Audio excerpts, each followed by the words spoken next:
I'm Coach Corey Wayne, and this is my video coaching newsletter. And the topic of today's newsletter is going to be why politicians are like diapers.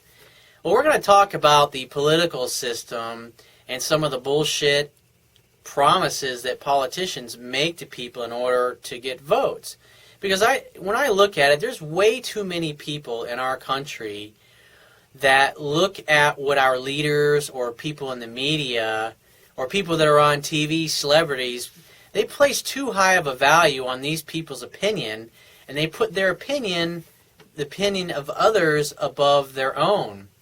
And one thing I always say, and I always teach all my clients, is that you should never put anyone's opinion, including mine, above your own and what your own internal truth and what your heart is telling you that is true for you. Albert Einstein, one of the most brilliant scientists to ever live, he said that unthinking respect for authority is the greatest enemy of truth. I mean, the bottom line is if you're looking, or if you're one of those people that hopes that the people that you're voting for and electing is going to do right for you and take care of you, you are sadly mistaken. And the reason I say that, I've had a lot of experience interacting and relating with a lot of the people that you see on TV that most people look at and see as an authority. And the sad fact of the matter is these people are some of the absolute weakest and most morally corrupt people on the face of the earth. And it's not just the government in the United States that's full of this political class and these politicians. It's every other government around the country. It's just rife with corruption. And when you look at let's look at how business is done. I mean, the politicians go and they get this redistricting done. And so what happens, like attracts like. And voters, whether they're Democrats, Republicans, Independents, whatever, they tend to congregate in certain areas just because like attracts like. People that have like-minded outlooks in life and goals and belief systems just naturally are going to be attracted to the same area where they live.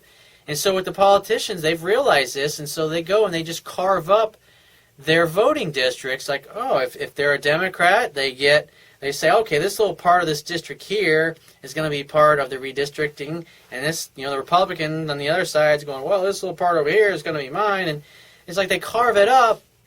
And then you see these people, I mean, that's why they're in office, basically, some of them until the day they fucking die. I mean, it's absolutely absurd for a politician to be in Congress for 50 years. I mean, the whole reason why they're supposed to be elected every 2 years is so there's a high turnover rate. Because our founding fathers knew that power corrupts, and absolute power corrupts absolutely. It's 2 terms and you're out of there. Honorable men set the power gavel down, and they go back to their lives. Our country and our system was not set up for a bunch of shallow, insecure, needy, lying, phony-ass fucking politicians. Because what you get, with this corrupt 2-party political system that was also legislated into existence by corrupt politicians, I mean, what you have is you have these guys, they get elected, and they're the ass kissers. These are the same type of people you went to high school with. The suck-ups and the ass kissers. Some of them ran for student council. These were always the people that looked you in the eye and they told you what a great friend they were to you and how much they cared about you. And then later on that day or that afternoon, you hear that they were just absolutely fucking ripping you apart when you weren't around to other people and talking shit about you behind their back or behind your back, and then you confront them about it. They, of course, oh, no, I never said that. Of course not. And you can see it in their body language and their physiology that they're full of shit. And these kinds of people go into politics because they're significance driven, and they think, hey, if I run for political office, then I'll be significant, I'll be important, I'll make a difference, and then my life will actually have some value.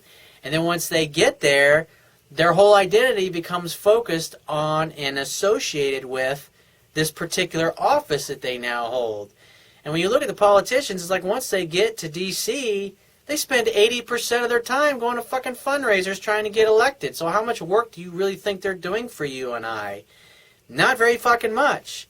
And what they're actually doing is they're sitting there, they'll take campaign. It's like whoever gives them the most campaign donations is who's going to get the seat at the table when there's legislation to be shepherded through. These guys don't even read the fucking bills that they're signing. They just say, oh, this guy's going to, he works for Goldman Sachs or he works for fucking GE, and, they're going to tell all their corporate officers to send me campaign contributions. And so all these different people, well, that's $200,000. And, well, I guess I'll have to pay him back with some government contracts. And, they don't fucking care because these guys, they want to get and keep power. And the people in the corporations, they basically legislate into existence monopolies and law and licensing bureaus and this other crap that makes it really hard for startups and other competition to come along. And this is just how the game's always been run. And so when you look at the laws, the politicians are just, they're getting laws passed for the people that are the ones that are sending them the most money through bundling campaign contributions and fundraisers and stuff. And so the average Joe Blow, or you look at people that are on welfare, and they look at the government and they say, oh, well, they're going to bail me out. And, these people have taken on the bullshit belief that the politicians have sold them that, hey, I need them to pay my bills. And so they become dependent, and the politicians enable their behavior, and in return, they get a lifelong registered voter for it because, hey, who wants to end the fucking gravy train? It's sad, and it's really sad when you look at the people. It's just they've just totally given up in life, and they'll never amount to anything. They'll never really become what they're capable of becoming. And the sad part is a lot of them tend to live together, congregate together, and so all their friends and family are kind of in the same boat that they are. Nobody else is getting out of welfare or the poverty that they're in. Very few of them ever do.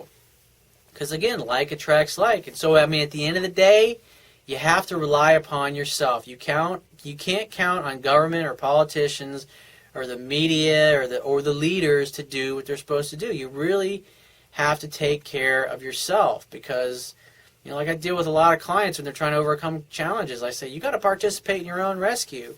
And so if you want to become all that you're capable of becoming, the person you see in the mirror every morning, that's the person that is going to get you across the finish line. It's not going to be anyone or anything outside of yourself. You are the CEO of your own success story and your life. And so if you find this message of value, you can show your appreciation by going down to the Wibia toolbar, which is at the bottom of your screen if you're watching this video on my website, and click the PayPal donate button and donate any amount that you feel is equal to the value of the information in this video. At the very least, please share this page with all your friends and family by clicking any one of the social network sharing buttons, which are also located on the Wibia toolbar at the bottom of your screen.